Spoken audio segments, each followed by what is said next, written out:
Bueno, vamos a empezar la clase. Estamos transmitiendo y al mismo tiempo estamos grabando, así que estamos como todos conectados. Eh, bueno, esta clase vamos a charlar un poco, a ver un poco cómo podemos seguir, o cómo vamos a seguir, ¿no? Cómo podemos, con esta nueva modalidad, digamos, que sería la materia como fundamentalmente basada en el campus virtual, ¿no? Entonces, las primeras preguntas de rigor son, ¿todos pudieron inscribirse al aula virtual? ¿Sí? ¿Están todos ahí adentro? ¿No? Bueno, ¿alguien ha intentado comunicarse conmigo y no ha podido? ¿Hay algo que me quieren comentar? ¿No? ¿O sepan de alguien que no, tuvo problemas? La idea es tratar de resolver estos problemas porque, bueno, el campus virtual, desde mi punto de vista, es un poco más engorroso o más difícil, no es tan amigable como es el Classroom, digamos, ¿no? Comparado con el Classroom. Classroom es más accesible, más simple, está todo más a la vista, ¿no es cierto? Bueno, en el aula del campus virtual, yo ya he subido un poco las mismas clases que estaban y un par de clases más nuevas, ¿no es cierto? Bueno, entonces, bueno, eso. Entonces, ningún problema hasta ahora. Más o menos pudieron acceder a los contenidos, todo eso. Bueno, bien. Lo que vamos a hacer entonces es, tendríamos que, como ya les había comentado antes, entonces eso lo tendríamos que charlar juntos. Tendríamos que poner una fecha para hacer un parcial, ¿no? Un parcial que ya incluiría toda esta primera unidad que tiene que ver con política. Después vamos a tomar un segundo parcial más adelante con las otras, digamos, dos medias unidades que vamos a dar ahora en lo que va de junio, ¿no? En lo que queda de mayo y lo que va de junio. Ahora ya vamos a terminar con esta unidad de política y vamos a pasar a la unidad de historia, ¿eh? Bueno, este parcial sería un parcial de opciones múltiples, ¿no? Sería un parcial de opciones múltiples, es decir, un parcial con calculo yo, como unas 20 preguntas más o menos, que no, sería un parcial relativamente fácil, digamos, ¿no? Pero, digamos, es decir, un parcial con que ustedes, con que vieran dos o tres videos y pudieran hacer unas lecturas, estarían súper en condiciones de poder responderlas, ¿no? Más las presentaciones, más todo el material que ustedes tienen, ¿no? Ya ahí. Pero bueno, yo necesito tener algún elemento de evaluación para poder, ¿no es cierto?, regularizarlos, digamos, ¿no? Que esa es la idea, ¿no? De que ustedes puedan regularizar o promocionar, si se diera el caso, ¿no? Y bueno, y como de una manera que ustedes puedan acreditar la materia lo mejor posible, ¿no es cierto?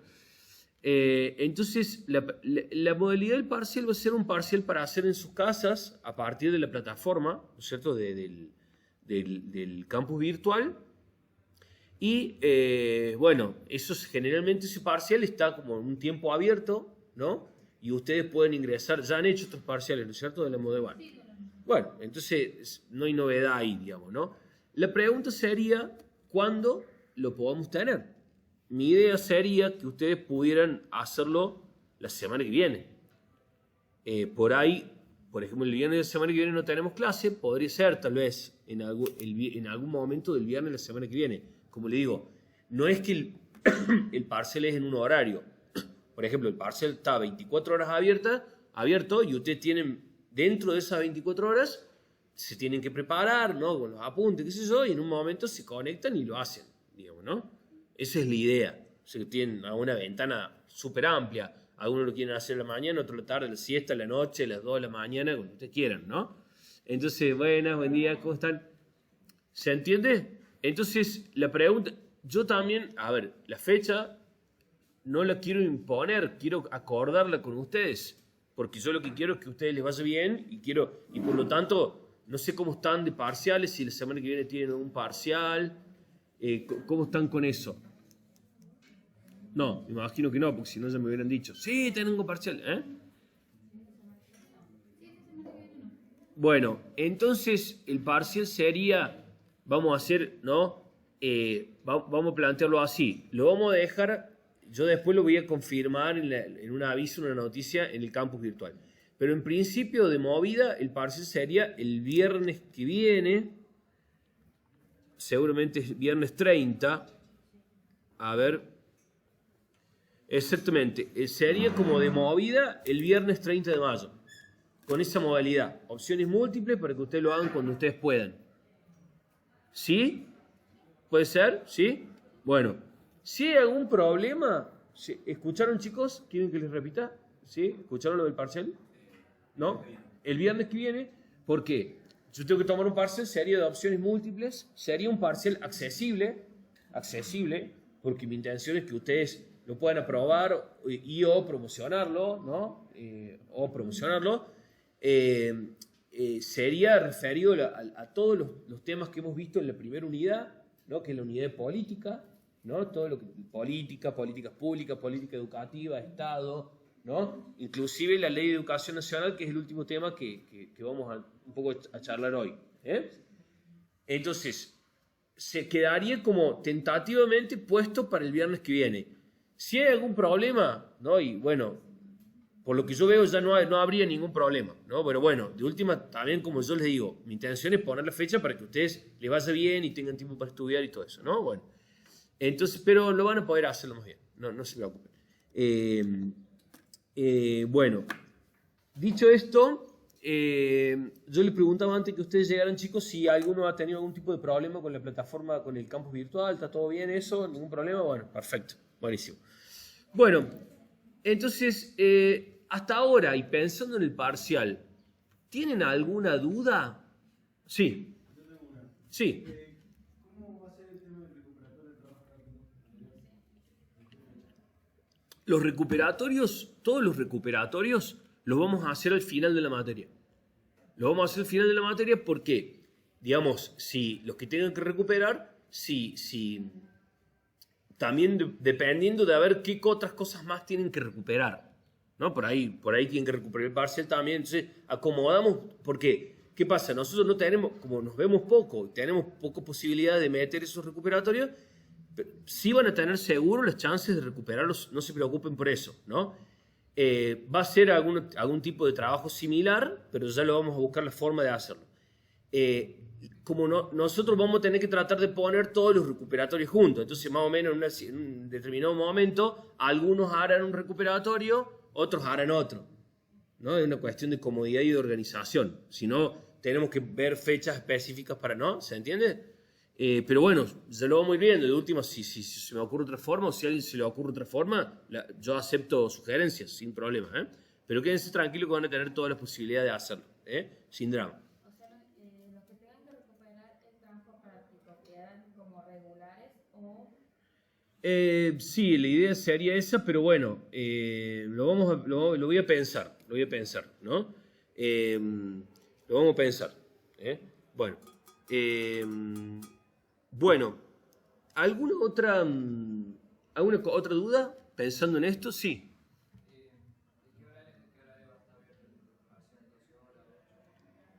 Yo calculo que va a estar abierto 24 horas más o menos, ¿no? Para que ustedes tengan, porque la idea de esta materia es que, como yo les digo siempre, que sea lo más accesible posible, ¿no? Que ustedes puedan encontrar a lo largo de 24 horas un ratito para hacerlo.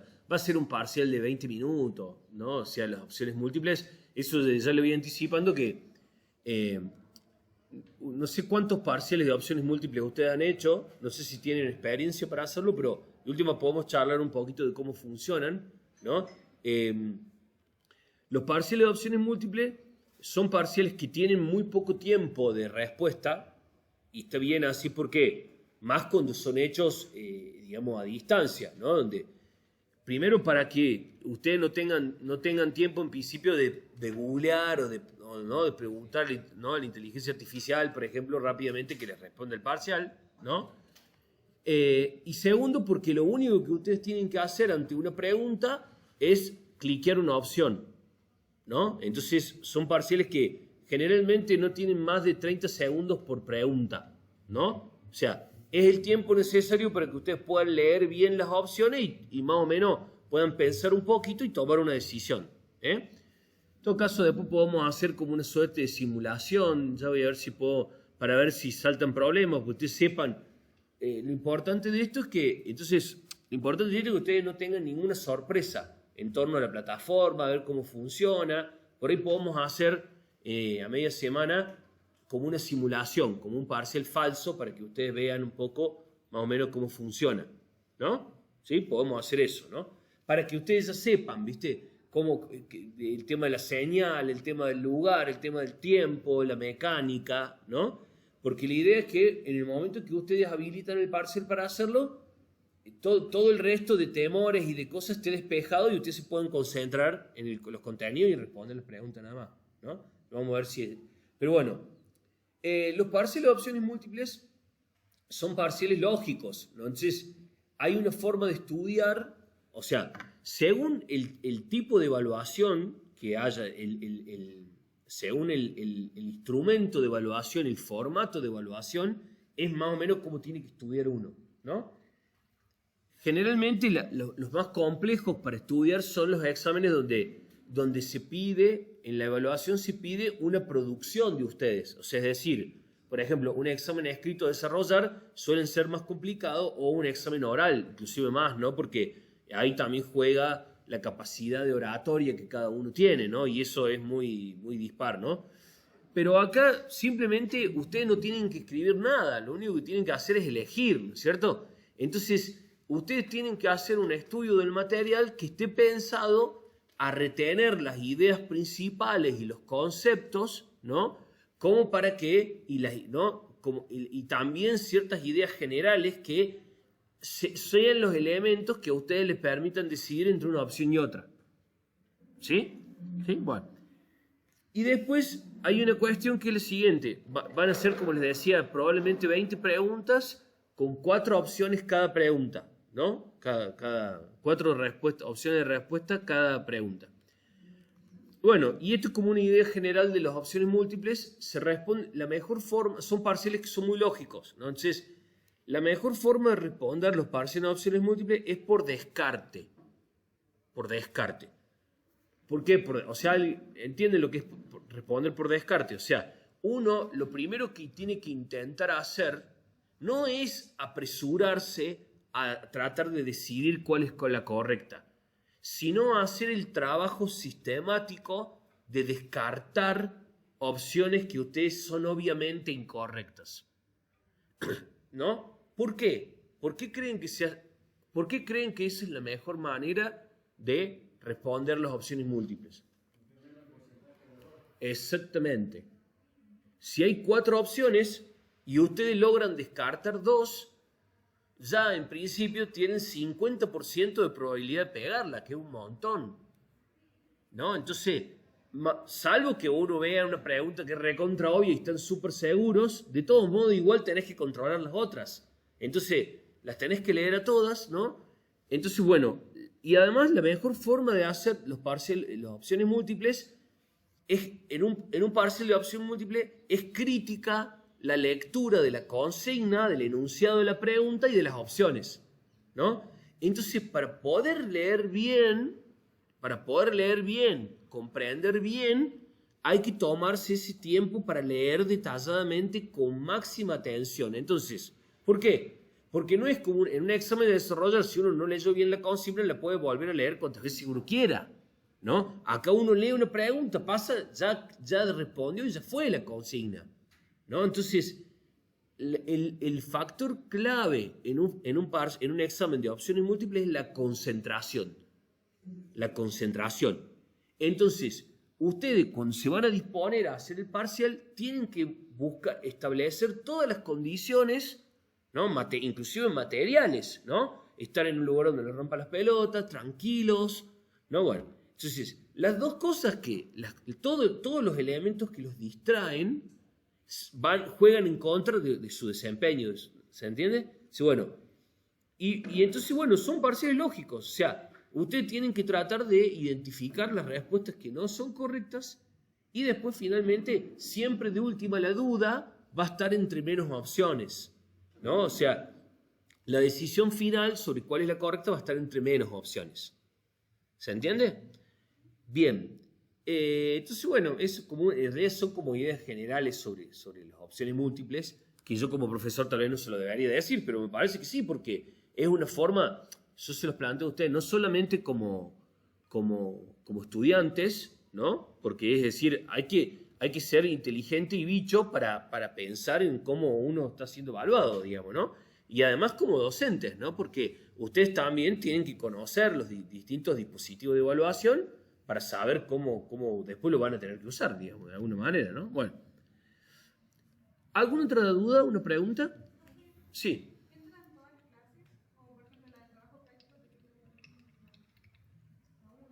No, los trabajos prácticos, todo suma porque todo gira en torno a lo mismo. O sea, entran todos los temas de la unidad 1, ¿no? Que es el concepto de política, que es la política, ¿cierto? ¿Qué son las políticas públicas? ¿Qué son las políticas? ¿No? Las características de las políticas públicas, qué son, cómo funcionan, a dónde están dirigidas, ¿no? El concepto de agenda, ¿no? De agenda de políticas. Después hay como una pequeña clase sobre el Estado, ¿no? Sobre el Estado como institución. Y después entramos de lleno a las políticas educativas, ¿no? Y la última clase que va a entrar es esta, la de hoy, que tiene que ver con la Ley de Educación Nacional, que es un ejemplo de política educativa. En realidad es el marco normativo más general y más completo que tenemos de todas las políticas educativas en la Argentina, ¿no? Que ya lo vamos a ver en la clase de hoy. ¿Sí? Sería eso, ¿no? Y por supuesto que las fuentes de eso, yo les digo porque yo les paso las presentaciones, ¿no es cierto? Ustedes tienen en la carpeta todas las presentaciones que están ahí actualizadas, todo, no tienen acceso a eso. Ahora subí una nueva presentación, que es la presentación que vamos a usar hoy. Está en la carpeta ese Drive. Pero las presentaciones no sirven para estudiar. No sirven para estudiar. Las presentaciones sirven para repasar. Para repasar, ¿no? Para repasar, porque la presentación es como un súper resumen o tiene como una estructura para ordenar una clase también, ¿no? En la clase se dicen mucho más cosas sobre los temas, ¿no? Que está referenciado mucho más en la bibliografía.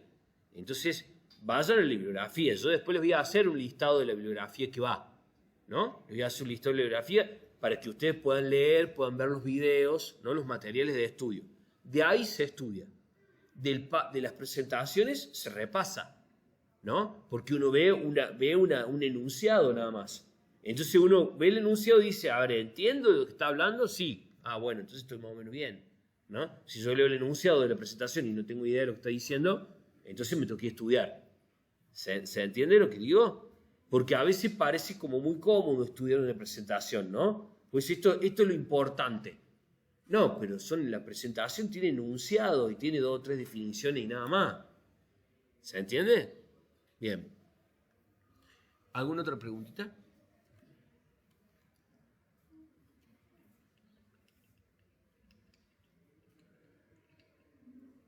¿No? Bueno, ¿cómo están con la materia? ¿Medio colgados o cómo se sienten así, muy pintados al óleo? ¿Le han estado dando bola o no? ¿Medio poco? ¿Sí? ¿Sí? Bueno.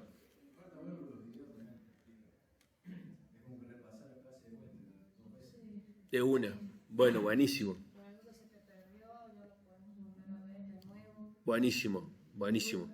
Sí, viste, yo como les decía al principio, ustedes van a encontrar una gran cantidad de bibliografía. En la carpeta de bibliografía es enorme, debe haber como 20 materiales.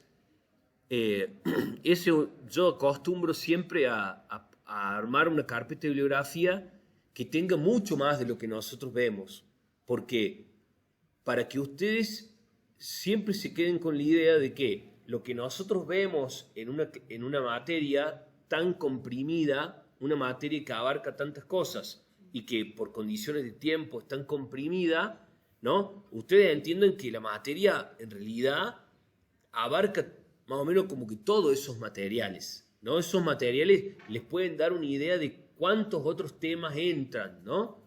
Cuando veamos ahora, pasemos a la historia, vamos a analizar algunos procesos históricos específicos, ¿no? Bueno, la historia es muchísimo más compleja, ¿no? Y y llena de otros elementos también, ¿no? Que por una cuestión de tiempo, bueno, y por decisión propia, yo elijo ciertos elementos para traer a la materia, pero por las condiciones de tiempo que tenemos, ¿no? Acuérdense que yo les decía que originalmente esta era una materia anual, o sea, era una materia que se daba en 2 cuatrimestres, una se daba historia, en la otra política, y a veces, y en otros lugares es una materia que tiene muchísima carga horaria, ¿no? Nosotros, además que tenemos muy baja carga horaria en la parte presencial, bueno, nunca lo virtual vale, tal vez todavía no vale tanto como lo presencial, digamos, ¿no? En la posibilidad de desarrollar y trabajar temas, ¿sí? Bueno, ¿alguna otra preguntilla? Me gusta que me hagan preguntas, ¿eh? Está bueno.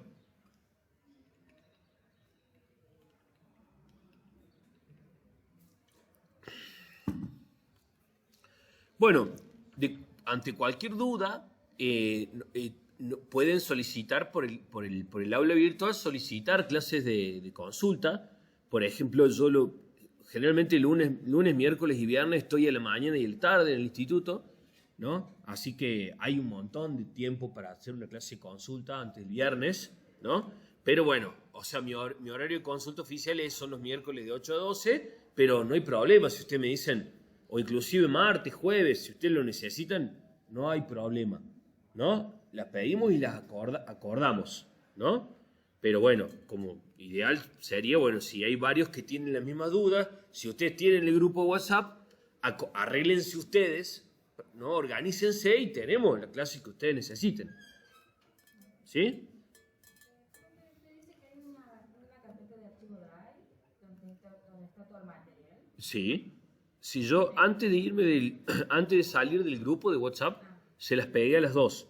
Les pegué una carpeta con las presentaciones y le pegué una carpeta con la bibliografía. Está todo ahí, ¿no? Eso búsquela, pero sí está ahí. Y si no, y además en el aula virtual también está pegada. Hay una carpeta con las presentaciones y hay una carpeta en el aula virtual, también yo la volví a pegar.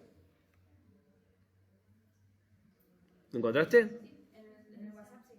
Bueno, esa carpeta, ahí van a ver, por eso yo les hacía la advertencia, que no entren en pánico cuando vean libros enormes de un montón de páginas y un montón de obras ahí.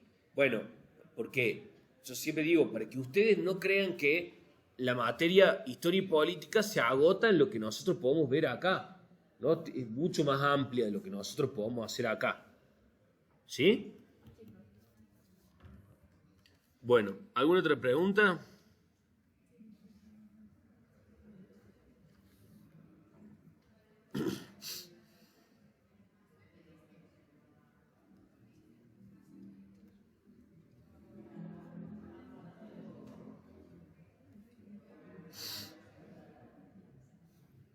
Bueno, ¿cómo está la gente ahí? ¿Está en forma remota? ¿Se sigue escuchando bien? ¿Se está todo bien?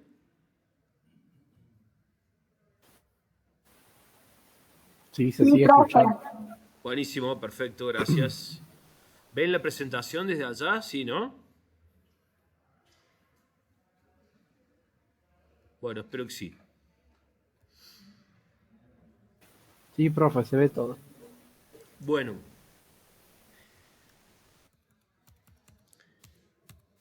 Bueno, esta es una presentación que primero les cuento para que sepan una cosa que está bastante piola. Es una presentación que le hice con inteligencia artificial. Si ustedes ven acá abajo que dice Gamma, con doble M, no es la marca de la moto guadañas, ¿no? Ni de las bordeadoras, no es la marca de la bordeadora. Es una aplicación de inteligencia artificial que es especialmente pensada para armar presentaciones, ¿no? Entonces, vos le pones un determinado texto, ¿no? Le pones un determinado texto y la inteligencia artificial te arma toda la presentación. En el formato gratuito solamente te admite hasta 10 diapositivas, que es esta presentación. Pero bueno, como verán, así bastante linda. Fíjense, todas las imágenes están todas generadas por inteligencia artificial, ¿no? Miren, hablando de la ley de Deberes. Bueno, es un poco bueno. Y además, si ustedes ven en la clase que yo subí sobre la ley de educación nacional, en la primera parte es un texto que escribí yo y después hay una parte que dice así, análisis exhaustivo de la ley, ¿no?, de educación. Ese análisis completo está hecho por ChatGPT. Por eso, es muy interesante, yo le planteé a ver, yo le pude pedir al ChatGPT que haga un análisis de la ley, porque yo me dedico también a estudiar esas normativas en otras cuestiones que yo hago, digamos, ¿no?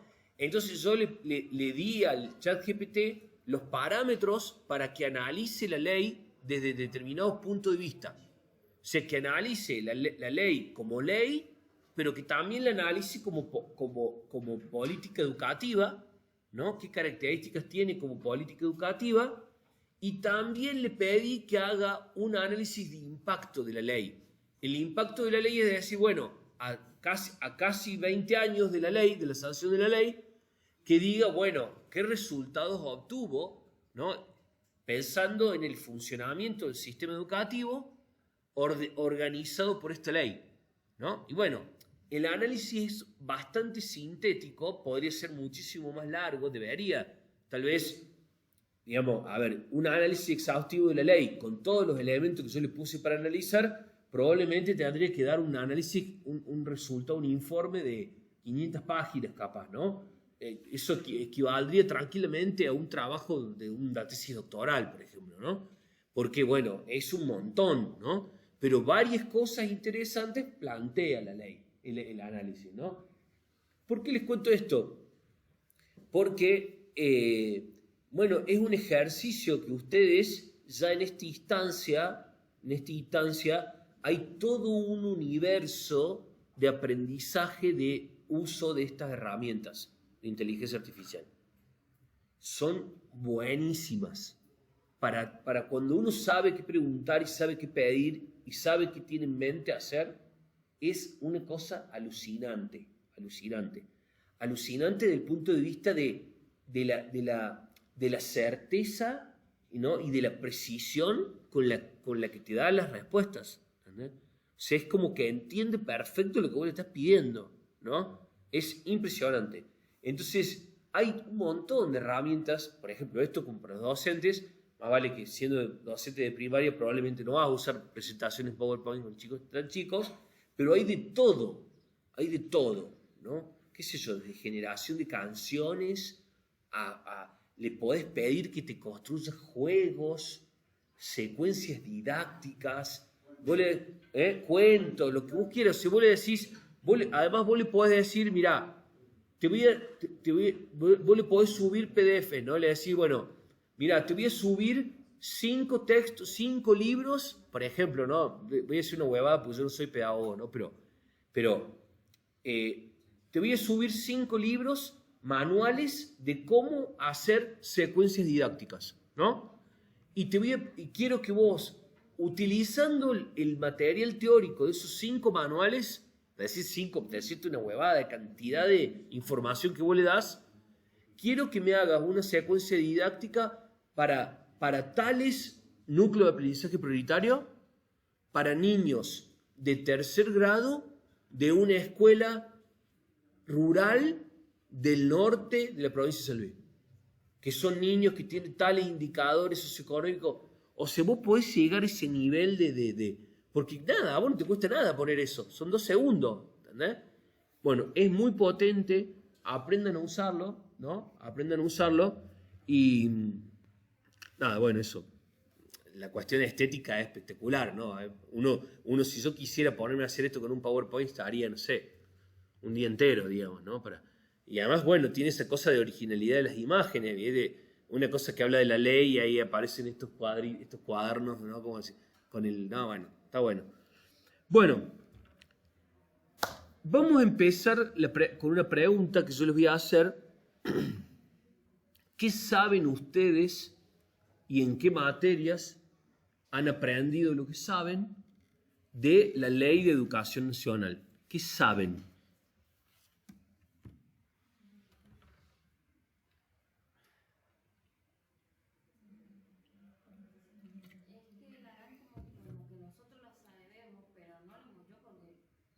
no la he visto. ¿Y nunca la viste, nunca la leíste, nunca la abriste, nunca lo hicieron? ¿No? En ESI. Bien.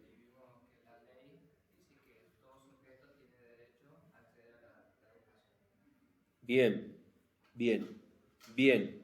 La parte de derechos, bien. ¿Qué más? ¿Qué más saben? Que, no sé, cosas que, o por ahí que les hayan dicho, o que sospechen, o...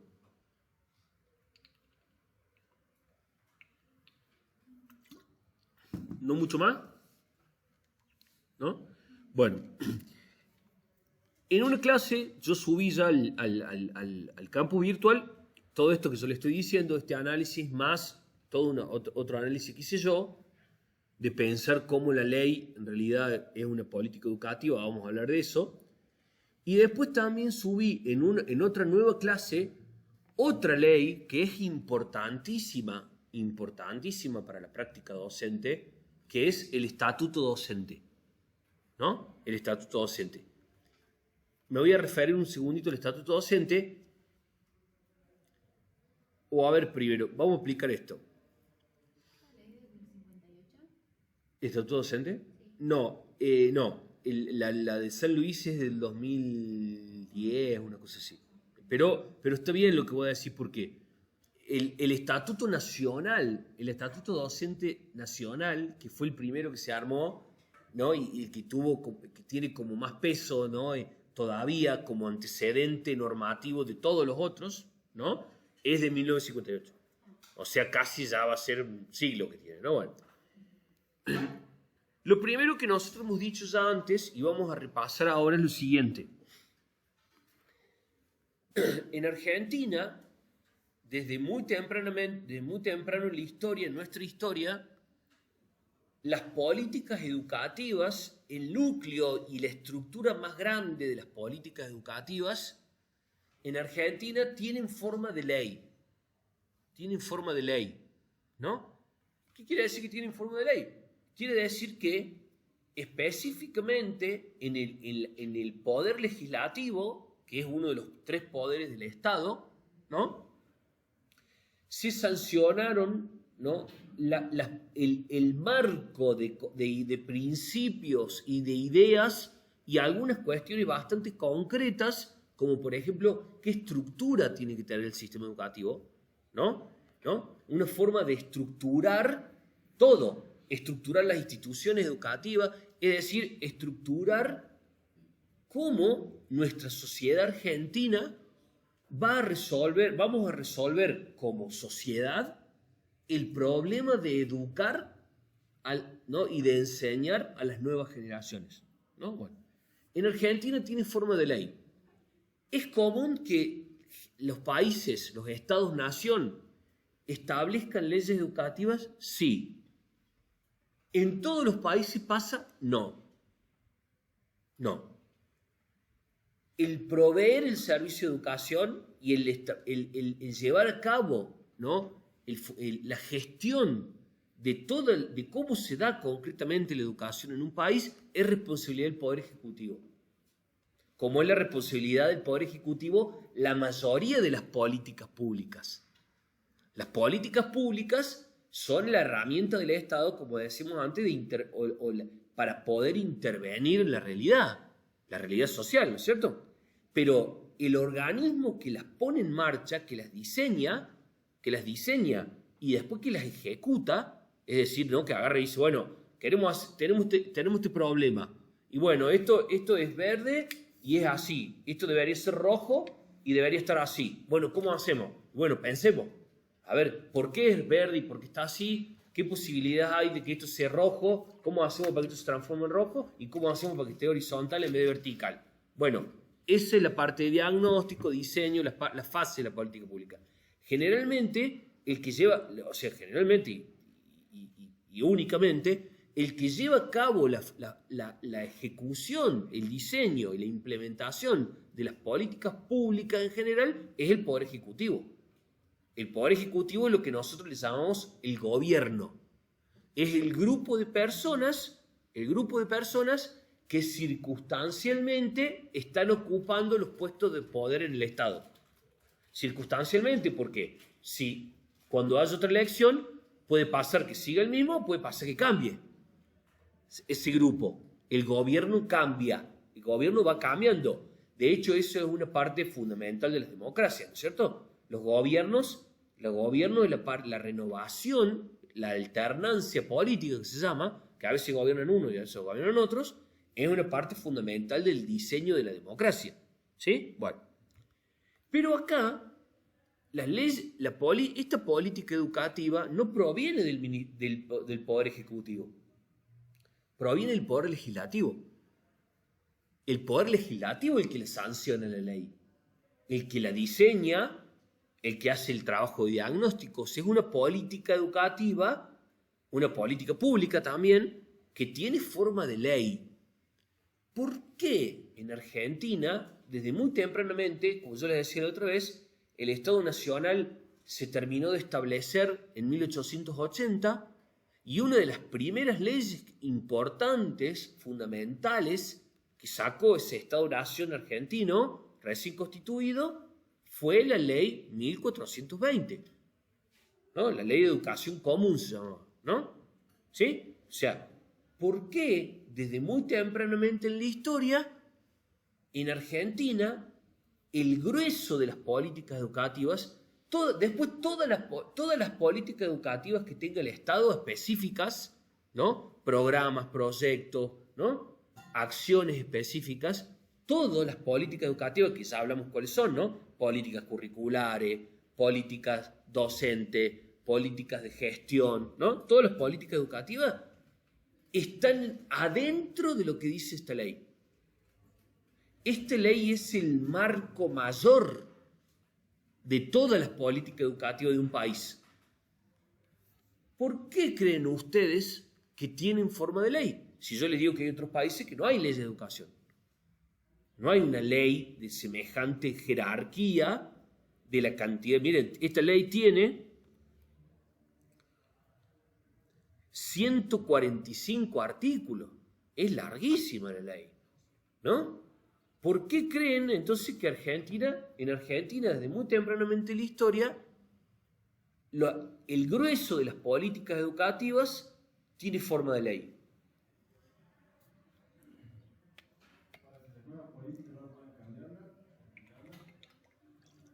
Sí, muy bien. ¿Por qué? Es porque la intención original es que los acuerdos más amplios desde el punto de vista de la educación, los acuerdos más amplios, las ideas, los principios más abarcativos de la política educativa de nuestro país, ¿no?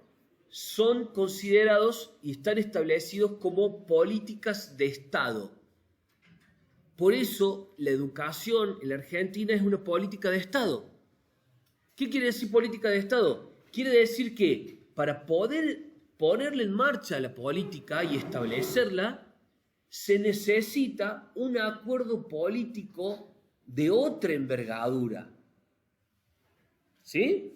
De otra envergadura, ¿no? O sea, sí o sí, para que se apruebe semejante ley, estas son leyes que tienen meses de tratamiento en el Poder Legislativo, donde todos los representantes políticos de toda la Argentina, ¿no?, tienen voz y voto en relación a estos acuerdos. Por eso, las políticas de Estado son políticas que están protegidas, como muy bien dice el compañero, de los vaivenes políticos o ideológicos. ¿Por qué? Porque, por ejemplo, para avanzar sobre algunas cuestiones fundamentales de la educación, sin importar quién esté en el gobierno, vos tenés que hacer otra ley para cambiar esta ley. En última instancia, la única forma de reemplazar una ley es con otra ley. El Poder Ejecutivo puede intentar hacer algo por decreto, pero después ese decreto se puede caer a pedazos en el órgano legislativo. El decreto tiene que estar refrendado en última instancia por el Poder Legislativo. O sea, los gobiernos no pueden meter mano así nomás, ¿no? Y eso es algo bueno. Eso significa en nuestro país, desde muy tempranamente en la historia, que se pudieron establecer acuerdos políticos fundamentales para ver qué dirección y qué alcance tenía que tener el sistema educativo, ¿no? El lugar de mayor consenso social y político en nuestra sociedad está en el poder legislativo, ¿no? El poder legislativo tiene dos cámaras, generalmente, ¿no? Dos cámaras. ¿Ustedes saben cómo funcionan las cámaras? ¿No? Bueno, generalmente el Senado, o sea, los diputados es la cámara más numerosa, son los representantes políticos, los diputados, que no, pero los senadores, la Cámara de Senadores, los senadores son los representantes de las provincias. Los senadores se eligen por provincias, los diputados se eligen por partido. Por más que también uno vota a diputados provinciales, te quiero decir, ¿no? Pero los que tienen el mandato de representación de los distritos son los senadores, ¿sí? Entonces, ahí en el Poder Legislativo de la Nación, ¿no? En el Congreso, como se dice, que se llama, están representados todos los sectores políticos e ideológicos, pero también hay representación de las provincias. Está consagrado el federalismo ahí. ¿Se entiende lo que estoy diciendo más o menos? ¿Sí? Bueno. ¿Y cuál es el problema? ¿Cuál es la dificultad de que tiene de malo que toda la organización del sistema educativo provenga de una ley?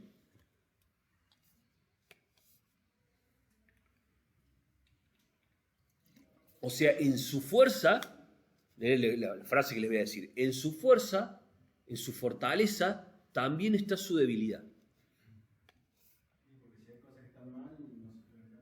No se pueden cambiar.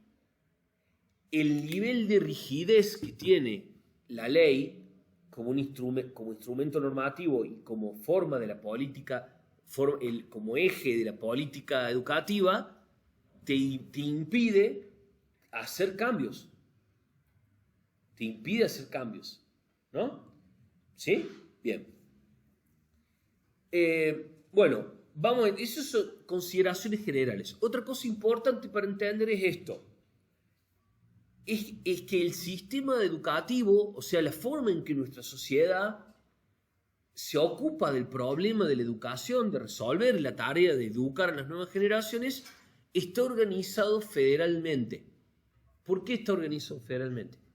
Porque la primera pieza de normativa histórica argentina que organizaba la educación en Argentina fue la primera versión de la Constitución Nacional que tuvimos, que fue en el año 1853, la primera versión.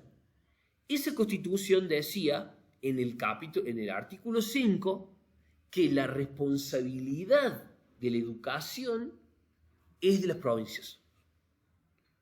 La responsabilidad es de las provincias, es decir, de los estados provinciales. Esta ley es una ley del Estado Nacional, ¿no? Pero como es la estructura normativa, jurídica del país entero, hay estados provinciales que tienen leyes de educación, otros no, adhieren directamente a la ley nacional, ¿no? Pero ninguna ley provincial puede contradecir una ley nacional. Y ninguna medida política educativa provincial puede contradecir la ley nacional. La ley nacional sigue siendo el marco para los sistemas educativos. Pero ¿qué pasa? Hoy, hasta hace relativamente poco tiempo, el gobierno nacional tenía a su cargo una especie de sistema educativo paralelo. En las provincias había un sistema educativo provincial y también había un sistema educativo nacional que rendía cuentas y seguía los lineamientos de gestión y de organización del Poder Ejecutivo Nacional. Bueno, eso sucedió así hasta de a poco se fueron transfiriendo a las provincias la responsabilidad, ¿no? En línea y en consonancia como lo decía la Constitución, como lo dice la Constitución Nacional, hasta que en la presidencia de Menem terminó de transferir todos los servicios educativos que había. Entonces, todas las escuelas que había en las provincias, que eran escuelas nacionales, ¿no? Por ejemplo, había todo un sistema de escuelas técnicas que se llamaban ENET, que eran Escuela Nacional de Educación Técnica, ¿no? Todas esas escuelas dejaron de ser ENET y pasaron a ser IPET, Instituto Provincial de Educación Técnica. O sea, se pasó todo en las provincias, ¿no? Bueno, ahí hubo una crítica. ¿Por qué Menem hizo eso? ¿Por qué Menem hizo eso? Con la excusa de que eso estaba... Bueno, eso es parte del problema del federalismo en Argentina. Si bien la Constitución de 1853 planteaba que la responsabilidad principal de brindar el servicio educativo, por decirlo de una manera, era de las provincias, desde 1884, cuando se sanciona la ley 1420, el Estado Nacional comenzó a crear ofertas educativas en las provincias cuando el Estado Nacional veía que las provincias no lo estaban pudiendo hacer. Como de alguna manera, ¿por qué? Para tratar de compensar esos déficits de la oferta educativa que tenían algunas provincias. O sea, básicamente porque las provincias tenían la responsabilidad de brindar servicio educativo, pero no lo hacían, ¿no? O sea, bueno, entonces eso generó un quilombo organizativo, porque como les decía, en las provincias había sistemas educativos paralelos, el provincial y el nacional, ¿no? Bueno, y Menem, o sea, la presidencia de Menem, en la segunda creo, pero bueno, yo voy a corregir bien, sí, creo que sí, la segunda, a ver, no, es en la primera. En la primera presidencia de Menem, como Menem tenía un programa económico, al principio llamado neoliberal, ¿no? Entonces lo que quería hacer Menem era achicar el Estado, pero el único Estado que podía achicar Menem era el Estado Nacional. Entonces, ¿qué hizo como una forma de achicar el Estado? Le tiró por la cabeza a las provincias y las escuelas. Se dijo, de ahora en más no son mías más. Me saco de encima eso, ¿no? Eso es lo que se conoció como la descentralización educativa, porque se supone que el Estado Nacional es el centro de un país, el centro político de un país, ¿no? La descentralización, o hubo una ley en la época de Menem que se llamó Ley de Transferencia de Servicio Educativo. O sea, el Estado Nacional transfería a las provincias. ¿Cuál fue el quilombo de eso? El quilombo principal es que las provincias decían, a mí para gestionar todas estas escuelas que vos me diste, me hace falta esta cantidad de guita, y Menem les dio esta cantidad de guita. Hubo todo ahí, una cosa que es discutible, ¿no? Es discutible, los números finos, ¿no? De cuánta guita realmente el Estado Nacional debía transferir a las provincias. Se le transfirió a la escuela, pero no le dio la moneda. ¿Se entiende lo que digo? Bueno, vamos a esta ley entonces. ¿Qué es la Ley de Educación Nacional? Se llama así, se la conoce abreviadamente como LEN, L-E-N, ¿no? En mayúscula. Ese es el número 26.206, sancionada justamente en el año 2006, todo con 6, no se puede olvidar. Es el marco normativo fundamental del sistema educativo argentino en el siglo XXI. Claro, a partir de lo que va del siglo XXI, nosotros estamos casi todo el tiempo regidos por esta normativa. En principio, ¿qué pasó? Esta fue una de las primeras leyes importantes que sancionó el gobierno de Néstor Kirchner, ¿no? Néstor Kirchner, ¿no? Un político peronista, en principio, él logró la presidencia con un discurso que él intentó diferenciarse políticamente de la presidencia de Menem.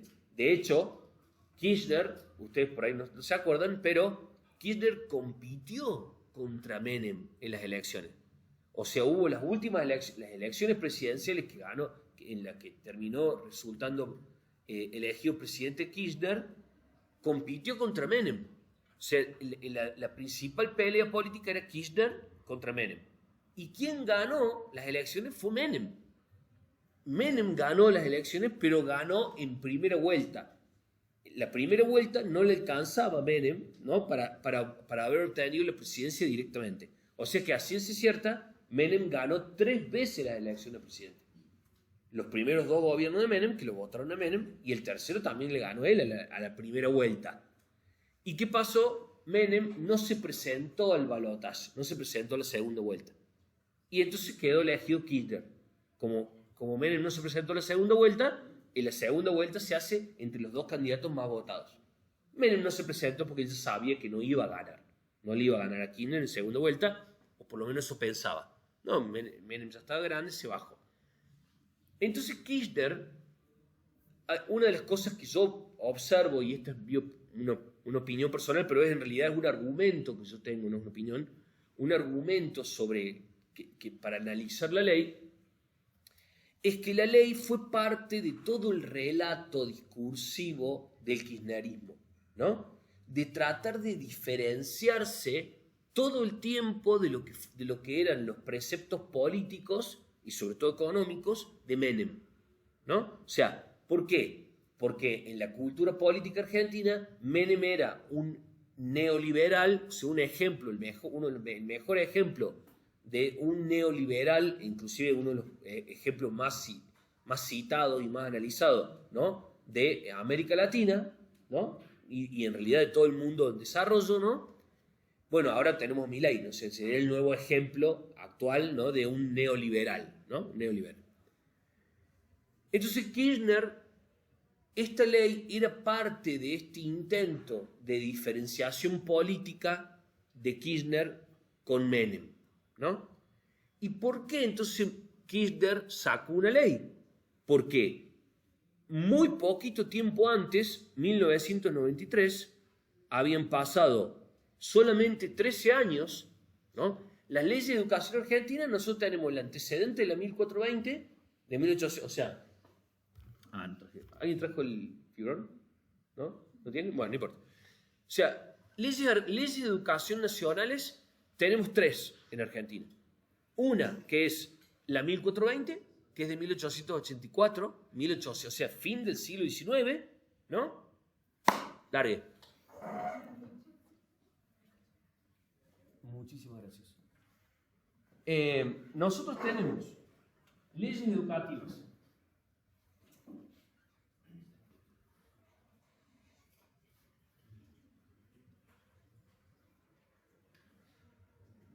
En 1884 tenemos la ley 1420. De acá saltamos a 1993, que es la ley federal de educación, que es la de Menem, ¿no? Vamos a poner acá Menem. Y ahí nomás, acá nomás seguidito, tenemos en 2006 la LEN, la Ley de Educación Nacional, ¿no? De Kirchner.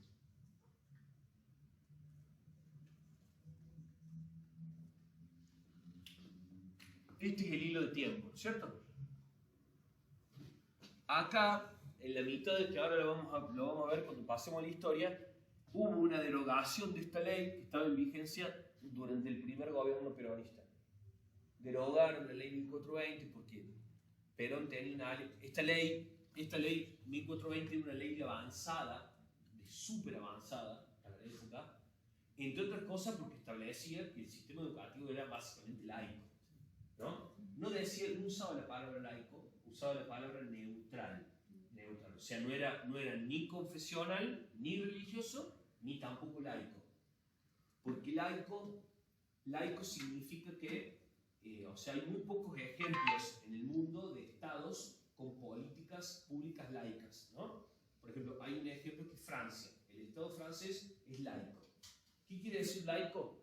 Que en ningún tipo de organización estatal pública vos podés tener ningún tipo de simbología religiosa. O sea, vos no podés tener ni una cruz, ni una virgen, ¿no? Nada, ni una pintada, nada, ¿no? Esto genera mucha polémica, por ejemplo, porque en Francia a las estudiantes musulmanas que usan el burka, claro, el jihad, les obligan a quitárselo, no se les deja usar porque si son escuelas públicas son laicas, ¿no? Eso es verdaderamente laico. Nosotros tenemos una cosa que es, como se dice, neutral, en principio, ¿no? Después en la práctica, el sistema en muchos lugares, en muchos ejemplos, siguió funcionando como un sistema medio religioso, ¿no? Por ejemplo, yo iba a una escuela pública en Córdoba, en la primaria, y nosotros teníamos catequesis, ¿no? Y nos medio como que supuestamente no era obligatorio, pero bueno, era medio como, ¿no? O sea, lo que establecía la ley 1420, muy interesante, decía, se puede ejercer la práctica de la enseñanza religiosa fuera del horario escolar, y eso no puede entrar dentro de la currícula oficial. Pero bueno, no, o sea, era como que ponerle, bueno, si esos son familias siempre fueron así como agnósticos, ateos, así, entonces yo, bueno, cero, ¿no? Cero. Y bueno, y es como que, bueno, ahora todos vamos a tener catequesis, estaba así regalado, y bueno, me quedaba ahí, no me quedé solo, ¿viste? Fuera, ¿no? Vos andate ahí, sentate solo allá. No, era como una cosa media de imposición también, ¿no? Bueno, pues bueno, acá en el medio entonces Perón derogó esta ley y creó una ley de educación nueva que restablecía la educación religiosa, católica, por supuesto. ¿No? Bueno, esa ley generó muchísima tensión, la cuestión que no duró mucho, porque lo que no duró en realidad fue el amor que tenía Perón con la Iglesia Católica. O sea, el apoyo de la Iglesia Católica fue fundamental, y una alianza derecha de la Iglesia Católica fue fundamental para el ascenso de Perón al poder.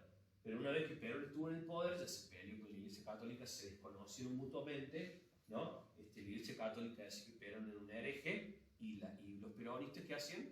Quemaban la iglesia, ¿cierto? Bueno, sí, bueno. Entonces eso, acá hubo como un episodio de derogación de esta ley, de una presencia de una nueva ley, pero que casi no queda en rastro, ni siquiera se reconoce. Ni los nombran en los textos. ¿Eh? Ni en los textos. No, ni los textos, y además, pero bueno, fue un proyecto, se aprobó todo, tenía que ver también con la imposición y el poder y esos rasgos medio autoritarios que tenía el gobierno Perón, ¿no? Pero ni siquiera yo buscaba el número, ¿viste? Buscaba el número, hice toda una investigación buscando el número, ni se encuentra el número. No, Pero, solamente sale el proyecto de ley que le da el voto femenino a las mujeres. No, claro. Que ellas en la escuela de aprendizaje de mujeres. Claro, bueno, ahí después hay una cosa muy interesante lo que hace Perón con el sistema educativo, más allá de esa parte, porque en realidad el gobierno peronista es muy interesante para analizar desde el punto de vista educativamente, por un montón de cuestiones que son importantes, pero desde el punto de vista político, la gestión fue totalmente divergente. O sea, pasó del extremo de ser ultra religioso y ultra conservador católico, al tal punto, como te digo, de haber derogado una ley histórica ¿no? Una ley histórica, ¿no? Importantísima, ¿no? Reconocida en todo el mundo, ¿no? Esa ley, cosa fue una maravilla, ¿no? Como yo les decía, además, esta ley también fue tan importante que se la vamos a ver, no anticipo mucho, porque 2 años antes, en 1882, se hizo en Argentina, para tratar de avanzar en la sanción de esta ley, un congreso pedagógico que fue en ese momento el congreso pedagógico más importante del mundo, ¿no? Vinieron todos los pedagogos más importantes de todo el mundo, fue una cosa así muy grosa, muy picante, ¿no? Y eso también, ahí termino con un paréntesis ahí, fue muy importante porque en Argentina en ese momento toda la producción académica y científica de saber pedagógico, ¿no? Se hacía en las escuelas normales. Y las escuelas normales, y por lo tanto las docentes, fundamentalmente eso ocupado y habitado por mujeres, las docentes eran las que participaron del congreso pedagógico con sus trabajos, sus ponencias, sus investigaciones, ¿no? Sus experimentos, ¿no? ¿Y por qué para ustedes particularmente es muy importante ese hecho histórico? Ya lo vamos a revisar cuando veamos la historia. Porque las escuelas normales son el antecedente de los institutos de formación docente. Es el antecedente directo. En Argentina, los institutos de formación docente de la época, que eran las escuelas normales, eran un tanque de producción de conocimiento pedagógico de tanta calidad que cuando en 1884 vinieron los mejores especialistas de Estados Unidos, de Francia, del Reino Unido, ¿no? Los mejores pedagogos del mundo, los tipos se le cayó la jeta así al ver las maestras de grado con su guardapolvito exponiendo sus ponencias y sus investigaciones de desarrollo pedagógico, ¿no? O sea, ese era el nivel que tenía, y el resultado de eso fue esta ley, ¿no? Una ley ¿no? Que tienen muy interesante, ¿no? Bueno, de acá pasamos a la ley de Menem. Menem considera que ya para la época, ¿no? Ya terminando el siglo XX, los albores del siglo XXI, ¿no? Plantea una serie de modificaciones de la ley, ¿no? Y después Kirchner, de alguna manera, para llevarle contra Menem y para diferenciarse de Menem, ¿no? Crea la Ley de Educación Nacional. La Ley de Educación, por ejemplo, cosas que se incluían en esa crítica a Menem, ¿no? Bueno, Menem era un neoliberal que quería privatizar toda la educación, todo eso. Hay una lectura extremadamente ideológica de estas leyes, de estas dos, ¿no? Tanto de esta como ley producto de un modelo privatizador de mercado que quería que realmente todo se privatizara, ¿no? Cosa que no es así, porque uno leyendo el texto de la ley se da cuenta al toque que no nada que ver, ¿no? Y después hubo siempre una lectura muy importante para utilizar el texto de esta ley y la orientación que tenía la ley como una declaración de principios ideológicos, en realidad. Que ustedes van a ver en ese análisis que yo les planteé ahí, que después en la práctica no funcionó, ¿no? O sea, lo que decía el progresismo de izquierda en Argentina sobre Menem, ¿no? No vamos a decir el peronismo, porque Menem era peronista, ¿no? O sea, todos peronistas, ¿no? todo el mismo partido estamos hablando, ¿no?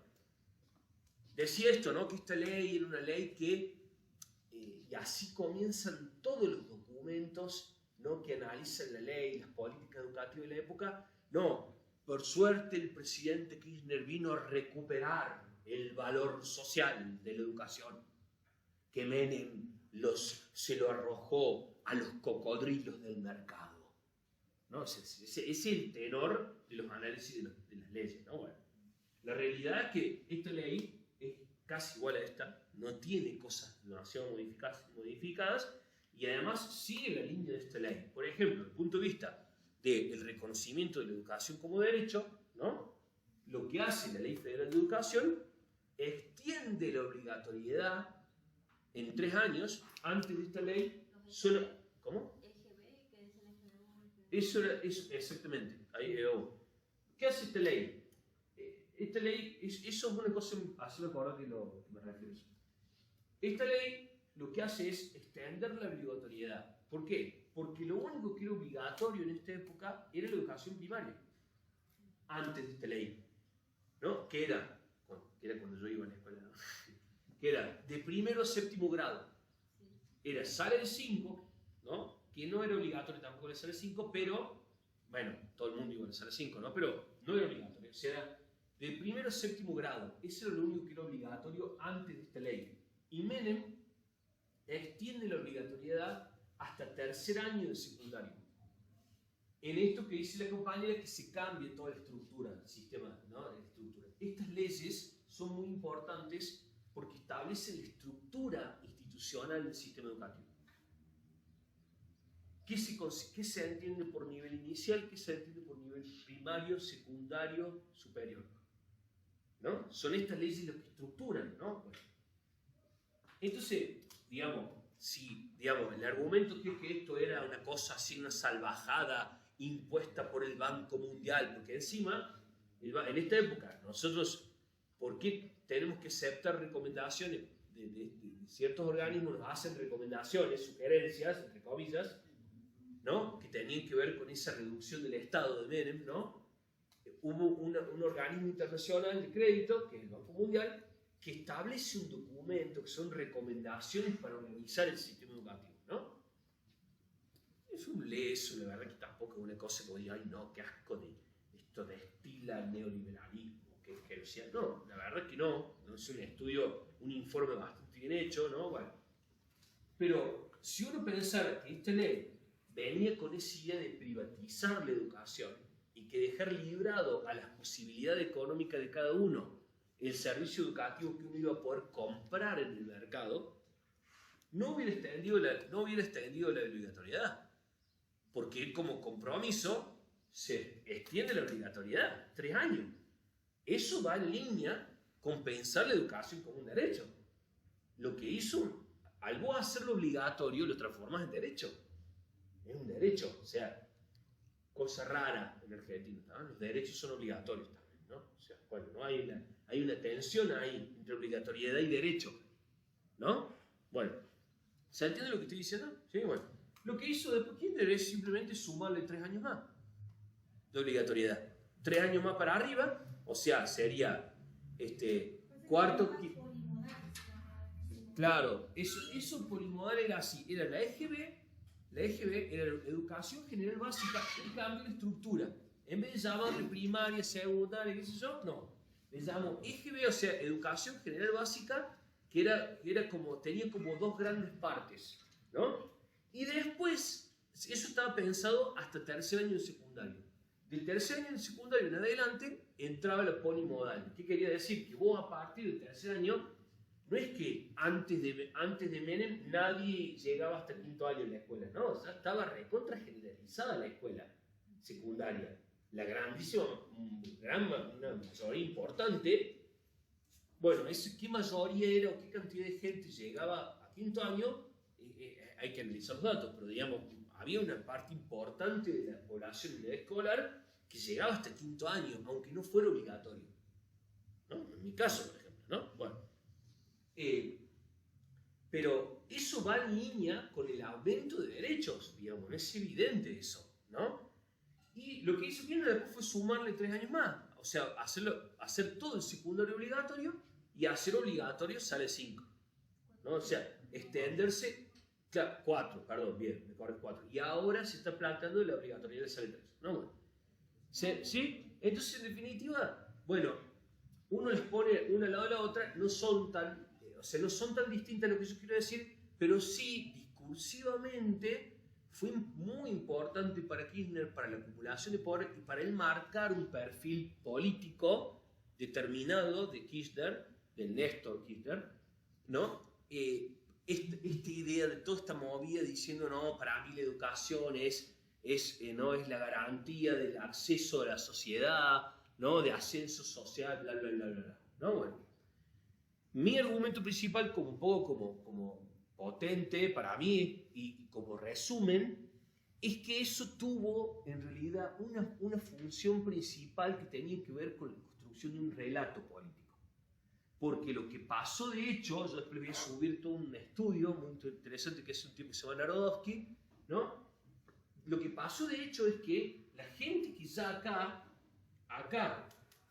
estaba complicada desde el punto de vista social, no solo por el acceso a la educación, sino por el acceso, estaban excluidos de la sociedad, ¿no? Tenían dificultades para poder disfrutar, ¿no? De los beneficios de vivir en una sociedad donde tenían cercenado sus derechos, gran parte de los derechos sociales básicos no los tenían satisfechos, ¿no? O sea, no tenían agua, no tenían cloaca, no tenían hogar, no tenían sueldo, trabajo, ¿no? Un desastre. Bueno, la población que estaba en esas condiciones, al final del tiempo, de estos casi 20 años de funcionamiento de esta ley, están mucho peor que acá. El sistema educativo, la oferta educativa destinada a que efectivamente consumen esos sectores, se degradó muchísimo. O sea, la idea de esta ley era en principio todavía aumentar más, agrandar más, ¿no? El acceso a la educación, que estuviera accesible para todas y todos, ¿no? Todas y todos, ¿no? O sea, y todes, ¿no? Es una cuestión discursiva, porque la práctica real, en los hechos, ¿no? En los hechos estadísticos, vos podés el sistema educativo, lo que pasó acá es que se polarizó.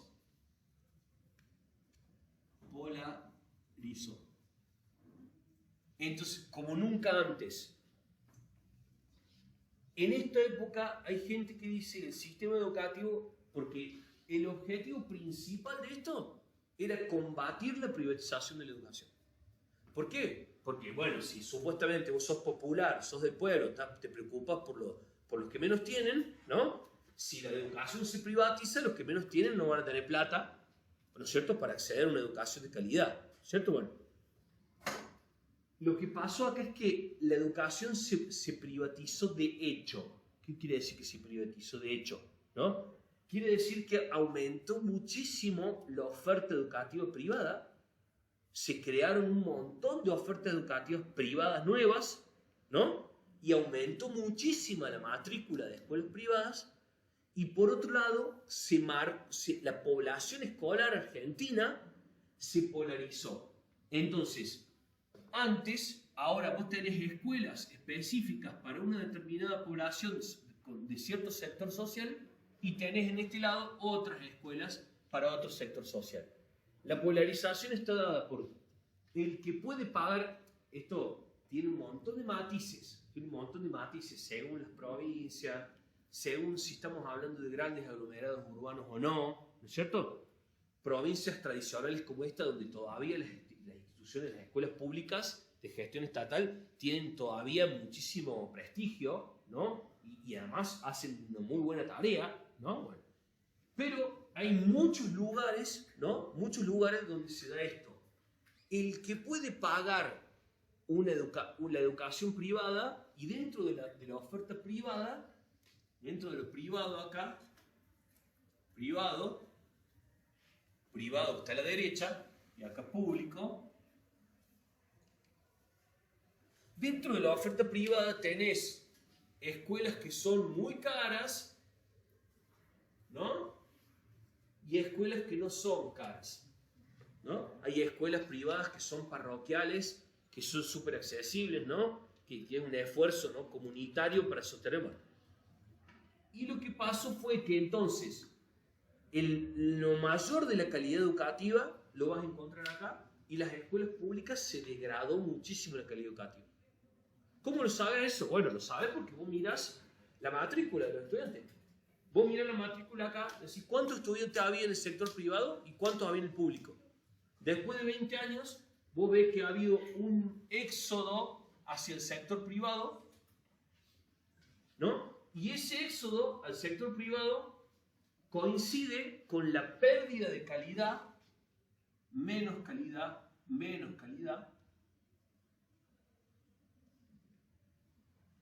de la educación pública. Sí. Creo que también eso pasa porque en ese momento capaz que un padre decía, bueno, prefiero pagar la cuota de la escuela privada y saber que mi hijo se va a recibir a mandarlo a una pública que le cuesta más. Es bastante más complejo que esto, porque no es un problema de recibirse. ¿Por qué? Porque en la escuela pública se reciben todos se reciben. El problema es que se reciben y no saben nada. Sé que, como dice por ejemplo Guillermina Tiramonti, ella considera que la educación, se refiere a la pública argentina, es un simulacro, es un chamullo, ¿no? Bueno, ¿por qué? ¿Por qué se da esto? Y por eso, ¿por qué familias humildes por ahí hacían un esfuerzo importante por tratar de pagar esto? Tiene que ver con lo que voy a decir, no es que no tengan que ver. ¿Por qué creen, a ver si ustedes saben, por qué tantas familias huyen del sistema público? Sobre todo las familias populares.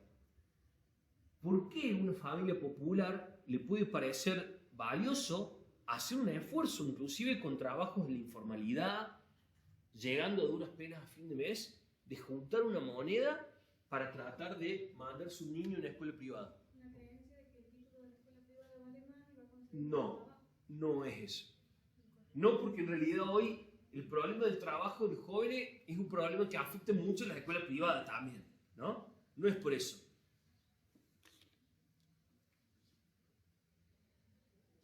A ver, ¿qué intuyen ustedes? ¿Qué saben del sistema educativo? ¿Cómo funciona concretamente? La cagada de que, no la cagada, sino que San Luis es muy particular. Como todo, tiene unas cosas muy distintas a otro sistema educativo. Y es difícil que ustedes se imaginen otro sistema educativo que no sea este, ¿no? Pero ¿por qué? ¿Cuál es el principal motivo por el cual las madres, las familias huían del sistema público? ¿O huyen cuando pueden del sistema público? ¿Cuál es el factor uno de los factores más importantes responsables de la baja en la calidad educativa? Sí. Puede ser porque los docentes en un ámbito privado, los contenidos tienen más prestigio que uno público. No, es un poco lo mismo que decía ella. O sea, eso no es que no sea así, es así. O sea, pero es lo mismo que decir que estas es el motivo por el cual estos tienen menos calidad y estos tienen más calidad. Esto que yo le digo no es una cuestión subjetiva, ¿no? Todos los datos de rendimiento, por ejemplo, el resultado de las pruebas de aprender, de las pruebas PISA, vos comparas el sector privado con el sector público y hay un abismo de diferencia, ¿no? En términos generales, en Argentina también es todo malo. Son malas las públicas, las privadas también. Porque, por ejemplo, el promedio de las escuelas, un estudiante promedio de las escuelas de mitad de tabla, ¿no? De Corea, por ejemplo, de las escuelas públicas o privadas baratas de Corea, ¿no? Le saca 50.000 vueltas a los mejores estudiantes de las escuelas privadas de Argentina, ¿no? O sea, todo nuestro sistema está desde hace muchos años desempeñándose de una manera muy pobre, ¿no? Muy ineficaz. No, pero no es... Sí, esto es lo mismo que decir esto. Sí, claro, acá hay más calidad y aquí hay menos calidad. Pero ¿por qué? Acá el motivo principal que afecta a la calidad, que solamente pasa en las escuelas públicas, no pasa en las escuelas privadas. Uno de los motivos centrales que afecta a la calidad de las escuelas públicas es este que yo les digo. A ver si se dan cuenta. Sí. Porque la escuela pública siempre se vio como un adoctrinamiento al... No. No. Bueno, creo que la postura que se plantea es discutible. No, todo es discutible, por supuesto que sí. Hay gente que paga en la escuela privada para tener las mejores calificaciones. No, perdóname. No, yo no estoy diciendo que lo que vos decís no sea cierto. Es cierto. Es obvio. Usted lo dice a nivel de estadística. No, yo les digo que hay un factor, que hay un elemento que es típico del sistema educativo argentino. No, que afecta fundamentalmente a las escuelas públicas y no afecta nada a las escuelas privadas. No. Bueno, ahora viste que ya digamos, pedagógicamente el sistema está diciendo que repetir no sirve nada, pero bueno, tampoco sirve nada hacerlo pasar sin que estudien nada, ¿no? Pero bueno, no, ¿cuál es? A ver, chicos, piensen un poco. ¿Tiene que ver por los contenidos que se dan? No, sí, por eso, o sea, ¿por qué son bajas? ¿Por qué la calidad es mala acá?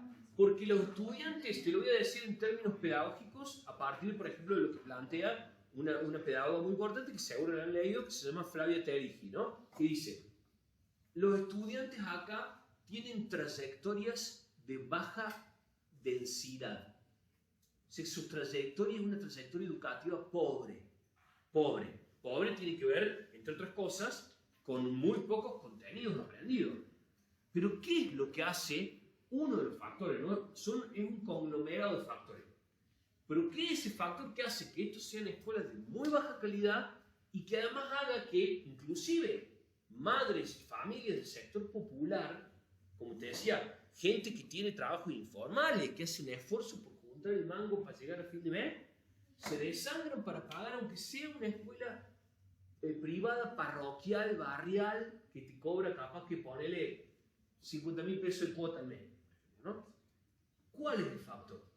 ¿La carga horaria? No.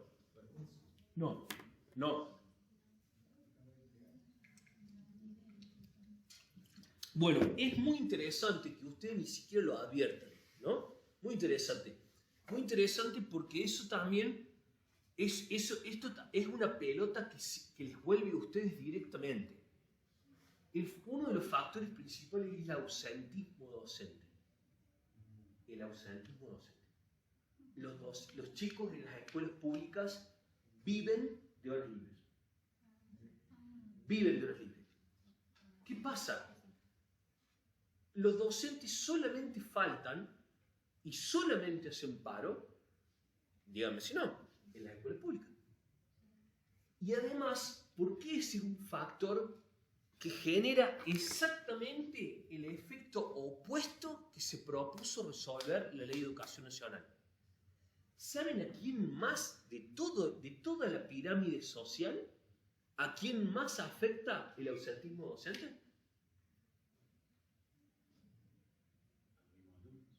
Bueno, eso es obvio, digamos, ¿no? Pero no, yo hablo de toda la pirámide social. ¿A los padres de la familia humilde? No a los padres, a las madres. a las madres. Las madres del sector popular, los hogares del sector popular están constituidos muchas veces son hogares monoparentales donde las jefas son mujeres. Son las si el chico, la escuela, no contenta la escuela con que no le enseñe un carajo a los chicos, y los chicos no aprenden un pedo, no pueden dejar a los chicos en la escuela porque no hay clase. Una madre que tiene que salir a laburar, ni siquiera puede salir a laburar, tiene que andar con el chico a cuestas. Eso, para la pirámide social argentina, siendo las mujeres del sector popular las más perjudicadas de toda la sociedad, que tienen la responsabilidad de sostener un hogar, ¿no? Las hace bosta. Eso las hace bosta. Por eso la gente del sector popular, por lo menos, para que los chicos tengan clase. Vos decís, ¿cómo? ¿Qué pasa? Revisemos la pedagogía, los métodos de enseñanza, la didáctica. ¿Por qué? El sujeto pedagógico. Lo primero que tiene que hacer un docente para poder enseñar es ir a la escuela. Argentina tiene un ausentismo del 30%, uno de los más altos del mundo. A ver, por eso digo, esto es una cosa muy rara porque en San Luis yo creo que en San Luis hay muy poco ausentismo docente, ¿no? En general, no conozco bien los datos, ¿viste? Pero yo tengo la sensación de que como este ha sido siempre una provincia bastante autoritaria del poder político, eso también, ¿no? Siempre los han tenido cagando los docentes, ¿no? Usted piensa que acá, por lo menos históricamente, nunca se hace paro acá, ¿no? Nuestras provincias viven de paro. Por ejemplo, provincia de Buenos Aires vive de paro. Son paros de meses, ha habido paros de meses, ¿no?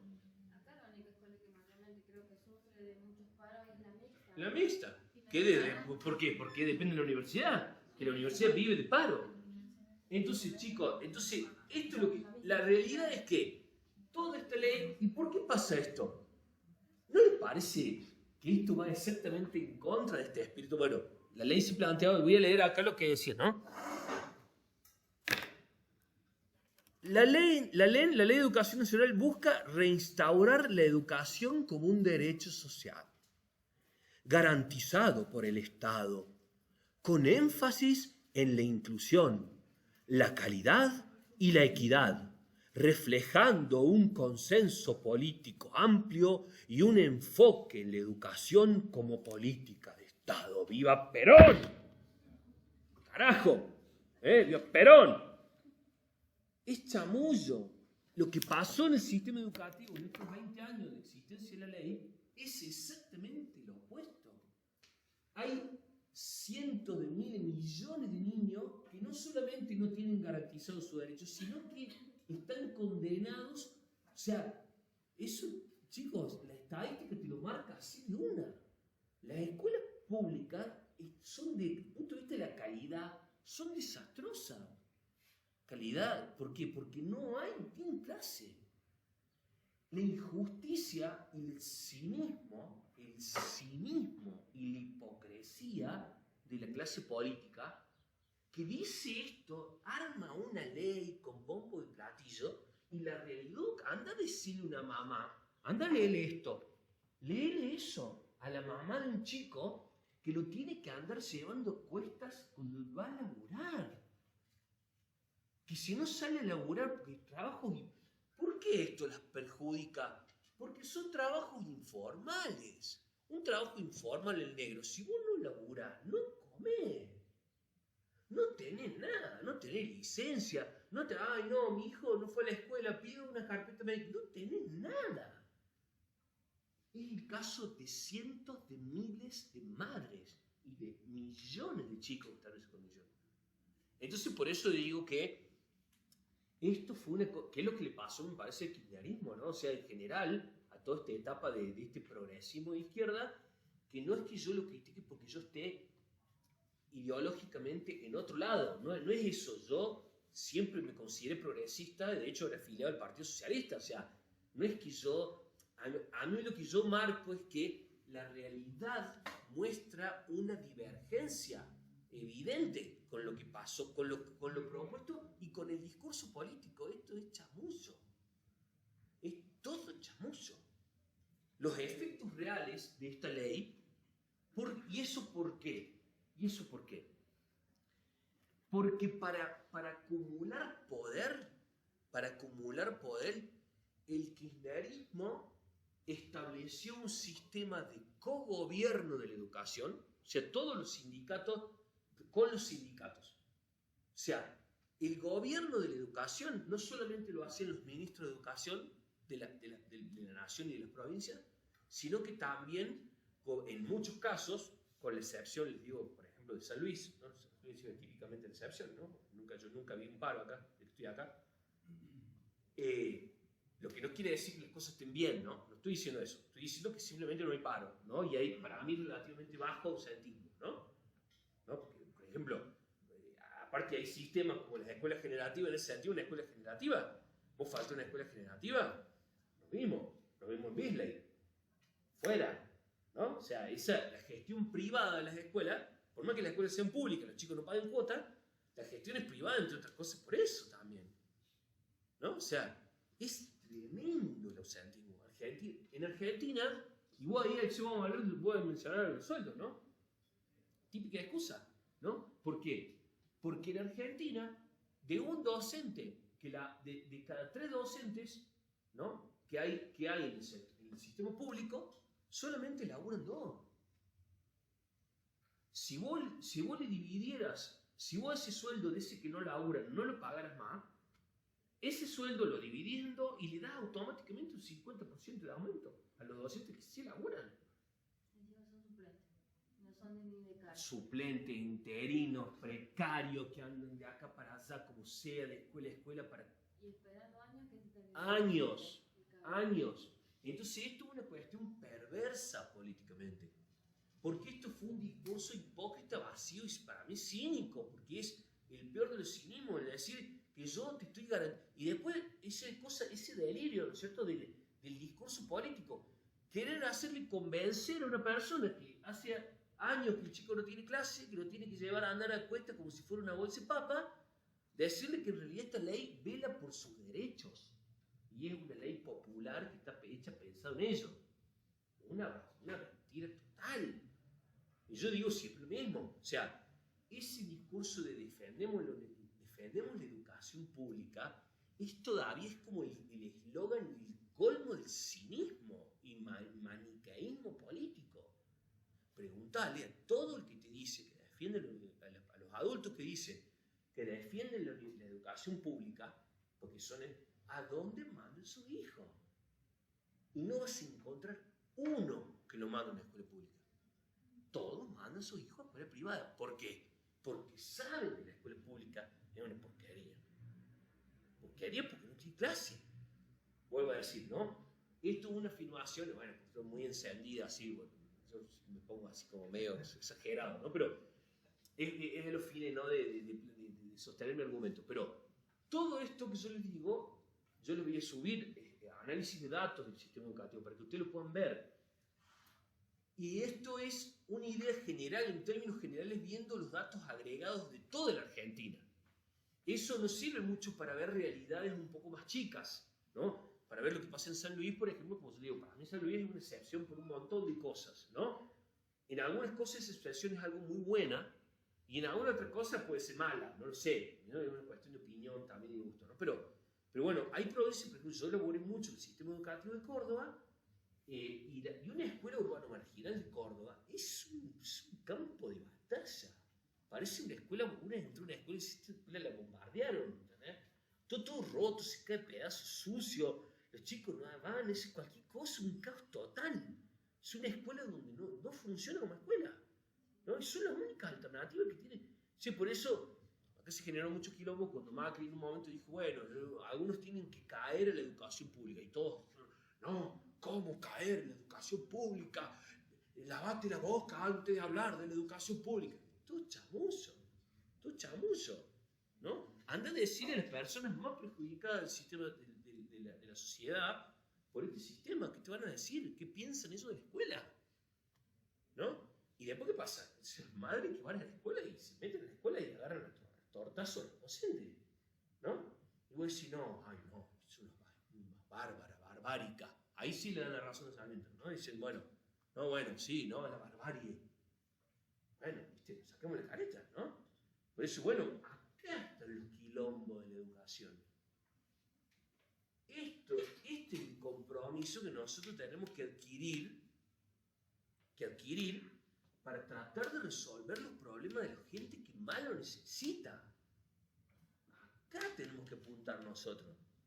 Ese es el compromiso que nosotros tenemos que tener, el compromiso social que nosotros tenemos que desarrollar. Es así, ¿no? Por eso, cuando yo les fíjense, no es casual que yo les pregunte a ustedes cuál es el factor, uno de los factores, hay otros también, ¿sí? ¿No? Que tienen que ver con recursos, con un montón de cosas que hay que revisar, ¿no? Por eso ustedes no lo ven a esto. Yo les digo, a ver, no lo vemos porque justamente somos de San Luis y seguramente. nosotros en San Luis se cobra más, el maestro cobra más, hasta menos la educación pública todavía de calidad. Entonces, tal vez no lo vemos por eso. Seguramente, pero esto, yo también porque se los digo de esta manera tan enfática, porque esto es algo que los involucra directamente, porque ustedes van a ser parte de este colectivo, de ese colectivo docente, ¿no? Que tiene esos representantes gremiales que funcionan de ese modo, ¿no? El gremialismo en Argentina lo que está haciendo fue básicamente el gremialismo que controla y que gobierna de alguna manera las escuelas públicas, está cagando el que labura. O sea, los docentes y los compañeros se cagan entre sí, porque esos dos, y como vos decías, los docentes que están, viste, haciendo suplencia, rompiéndose el alma para tratar de, ¿no? Entonces, estas son cosas que, por eso digo, ¿cómo analizar la política pública? ¿Cómo analizar las políticas? Bueno, una de las formas de analizar las políticas, muy importante, ¿no? Que eso puede ser la capacidad de visión y de profundidad del análisis cuando uno analiza la realidad social en función de las políticas públicas y política educativa en este caso. Es analizarlo en función de los resultados. Toda esta ley, que es hermosa, vos la lees, ¿viste? Te ruborizás de lo hermoso, de los principios que se declaran, y después te das una vuelta por el conurbano, y decís, esto es un cinismo total, ¿no? Porque para resolver esto no hace falta una ley. Hace falta decir, loco, a ver, ¿quién es el que está pasando peor acá? A estos. Bueno, vamos a laburar allá. Vamos a resolver los problemas, ¿no? También hay una cosa cruel. Para mí una de las cosas terribles, digamos, en el caso yo, como les digo, yo siempre me he identificado, me considero una persona progresista. Me parece también que esta gestión de la educación, ¿no? Esta gestión política de estos gobiernos arruinaron el progresismo, porque en lugar del progresismo lo usaron para discursos como vacíos y, ¿viste? Y sin conexión con la realidad, ¿no? Bueno, para mí los resultados electorales reflejan eso, ¿no? O sea, ya está, no los votas más, ¿no? Ya está, ya se cansaron de esperar que le solucionen algún quilombo. Ningún quilombo, ¿no? Bien. Bueno, perdón por mí. Igual yo soy así difusivo, pero en realidad me interesa. O sea, en muchas de las cosas que yo digo, yo les voy a publicar los datos. Yo también los invito a que los busquen a los datos, ¿no? Hay un texto que yo se los voy a subir que se llama, creo que ya está subido en la carpeta de bibliografía, que se llama La igualdad, la justicia educativa, que es como un mapa del análisis de la injusticia educativa en Argentina, ¿no? La injusticia de que haya personas que porque nacieron en un determinado, con cierta condición social, tengan que soportar, además de haber nacido donde nacieron, soportar ese destino educativo, digamos, ¿no? Sí, bueno, es interesante, ¿no? Pero bueno, volvemos a la ley. ¿Qué hora es? Ya estamos terminando. Entonces, la ley plantea esto. Vamos a ir a esto, miren.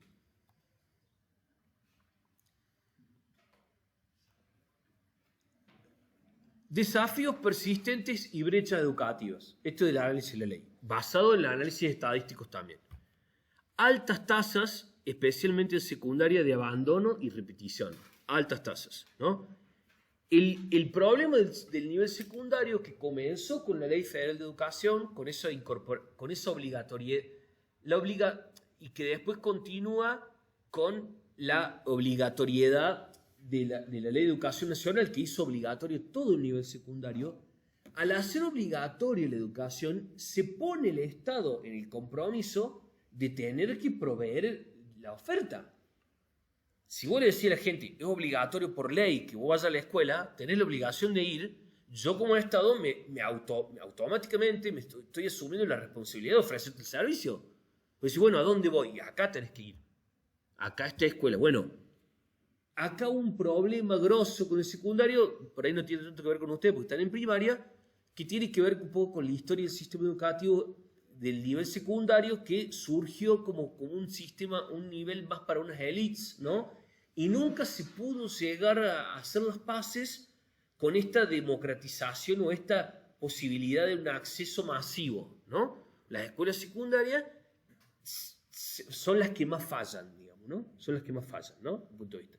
Eso tiene que ver con la estructura también.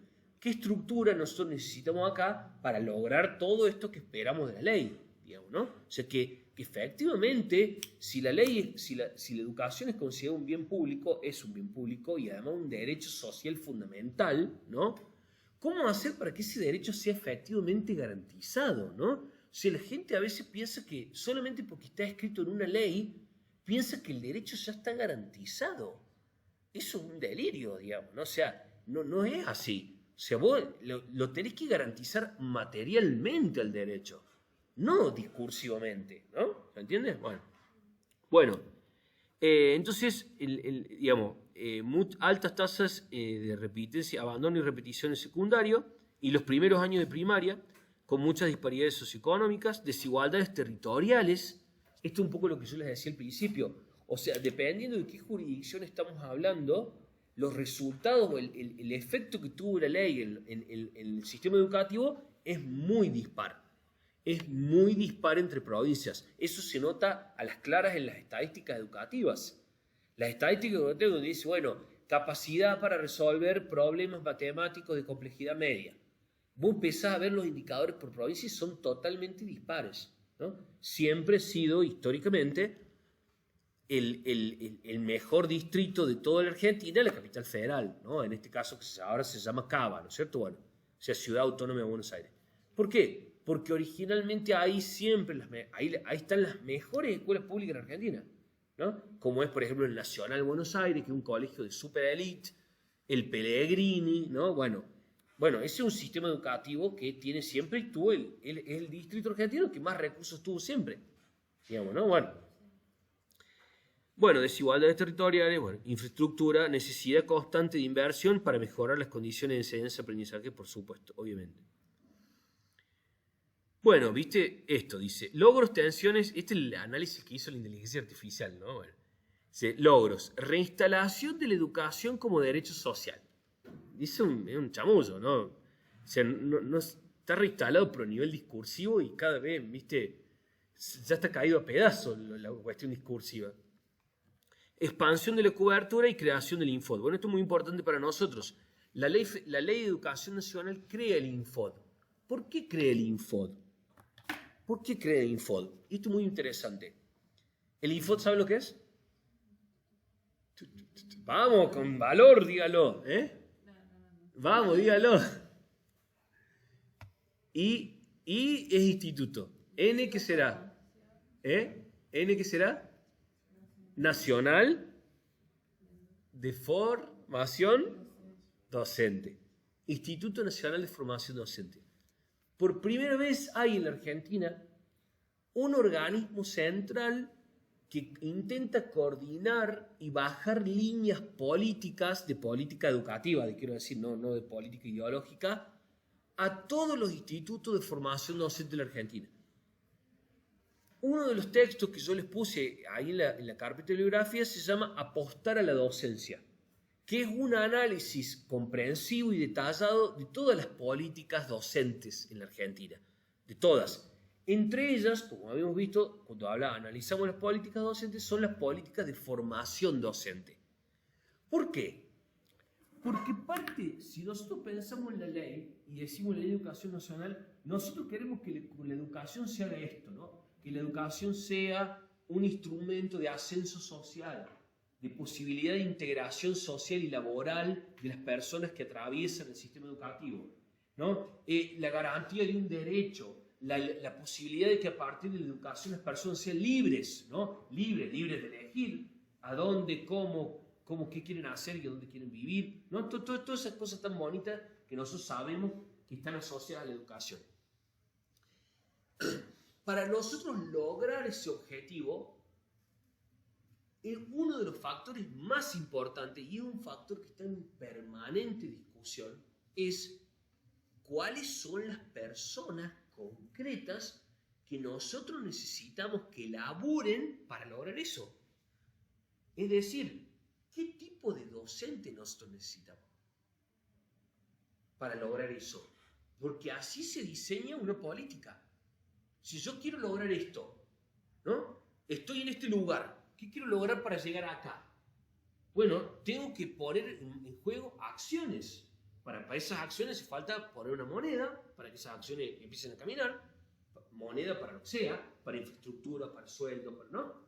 Pero, ¿quiénes son las personas que van a llevar a cabo las acciones? Porque las personas que diseñan esta política no son docentes, o no se dedican a la docencia, sí, pueden ser docentes, digamos, pero quiero decir, son diseñadores de política, ¿no? Y en este caso, una ley, son los legisladores no son docentes, bueno, habrá algunos que sean docentes, pero quiero decir, no se dedican en ese momento profesionalmente a la docencia.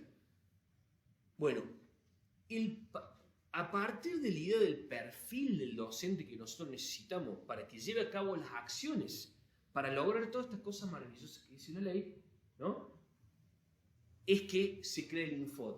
¿Por qué? Porque la formación docente en la Argentina sigue siendo, a pesar de 20 años del Infod, tan dispar. Es tan dispar, sí. Claro, porque los institutos están en toda la Argentina. Yo en un momento me estaba por ir a vivir a Tucumán, estaba buscando el instituto de ahí, y era muy distinto, y era como que tenía que volver muy para atrás, porque no me aceptaban la mayoría de la currícula porque dicen no son lo mismo. Sí, al margen de la currícula, que casi te diría que un detalle, el problema es que la oferta de formación, de institutos de formación docente en la Argentina es recontra dispar en las provincias. Tú podés ver, provincia por provincia, la diferencia que tienen en cómo esas sociedades provinciales encararon la tarea de formar a los docentes necesarios para cumplir con los objetivos de la ley educativa, ¿no? Por ejemplo, en ese sentido San Luis sigue siendo una excepción, ya les voy a explicar por qué. Y estamos bien. Y el instituto, el IFS, es un gran instituto de formación docente, de primer nivel. Ya les voy a explicar por qué.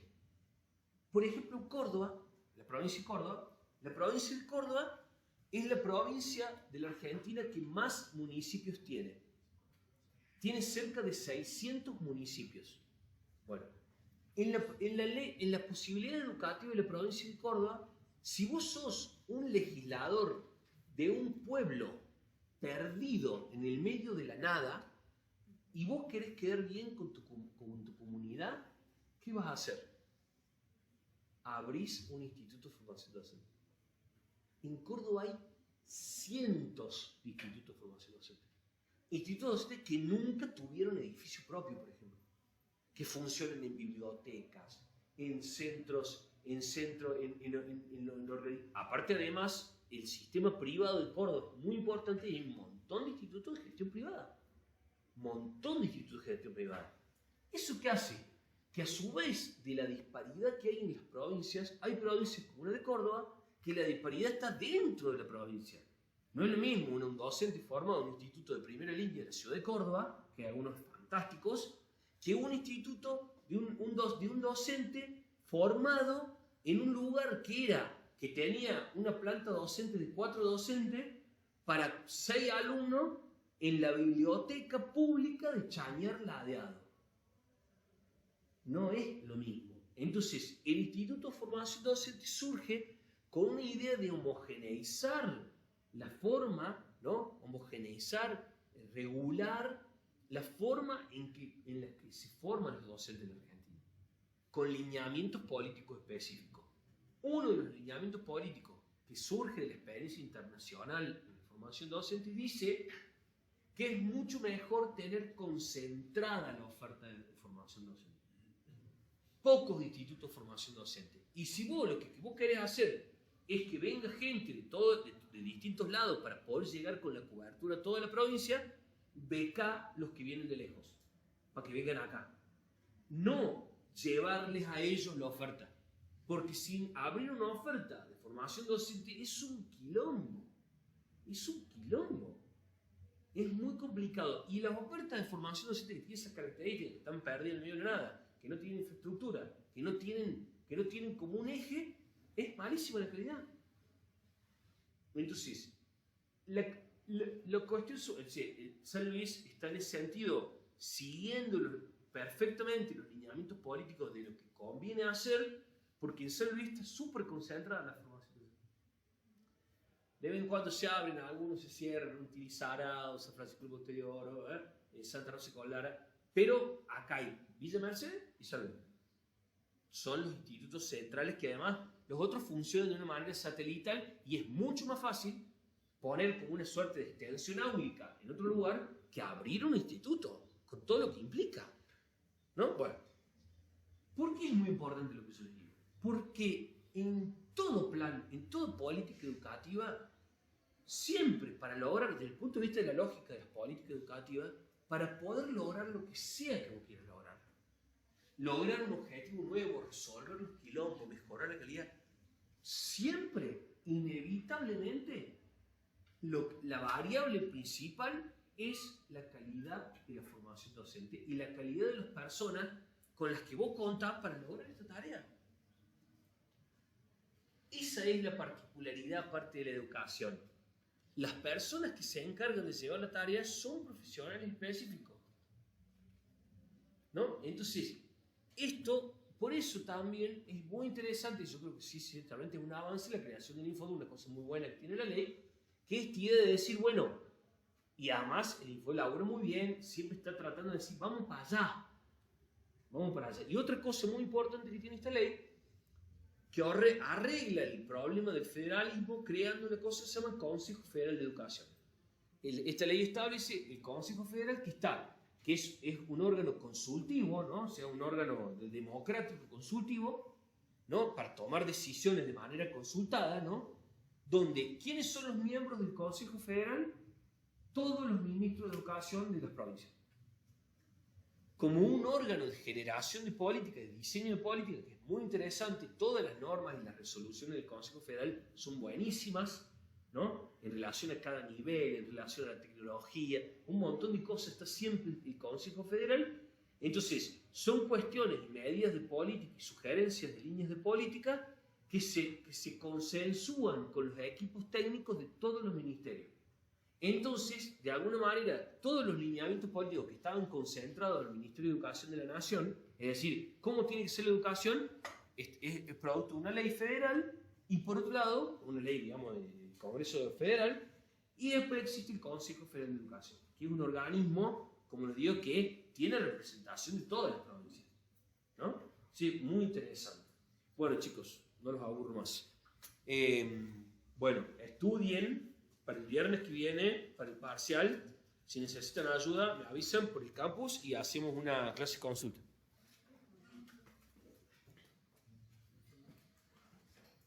Bueno, espero que sigan ahí. Les mando un abrazo. Nos vemos. Nos vemos, profe.